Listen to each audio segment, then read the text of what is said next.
السلام علیکم ورحمت الله وبرکاتو. ملګرو دا میسج تاسو باندې اورم دا د پی ټی آی والا یو ملګری خپل کارکونانو ته میسج کړی دی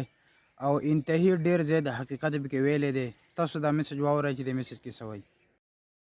وروري رښتیا را باندې سره وای نو چې رښتیا وایم بیا د خلکو بد شم کنه وای خپل پټای پس خبره د وکړو پاکه خبره چې غول خورم بیا ټول خلک خوشاله چمچګيري کوم بیا ټول خوشاليږي. نا عمران خان چې مونږ پی ټی آی ولا سره نن کم کار وکړو د دې مثال خو هغه دی چې هغه د میلې ته یا د تور بازار جمعه بازار ته چته تلل ته د مداریان راځي د سپوږو د منګکانو د دوايان خرڅي هغه سره ټوکرای وای پر ټوکرای کې مار نه ولید نو چې د دوايي را نظر زرواله چې دوايي خرڅ شي بیا به د مار او د نولي جګړه خي نو چې دوايي خرڅ کې په خلکو باندې نو ټوکرای په سر کې دی روان شي پاږي کې نه ماری نه نو لې خو بس مونږ ساده خلک دوکا کی او بس دوايي را باندې خپل خرڅ کې نو عمران خان مونږ ته میاشتې نه لګیاوي چې راځي به سرپرایز به غټ سرپرایز مونږ خو خبر شې چې غلو سر بس کوي پانسي کوي به کسب کوي د 500 یارډر به کوي کسب کوي هغه چې لاړ ولته 2 غنټې پلان کې غل دې پلان کې ډاکو دې د پاک سټډي را سره پکې نیمه غنټه کلاس واغستو نیمه غنټه پکې راته مسالې وکړي انو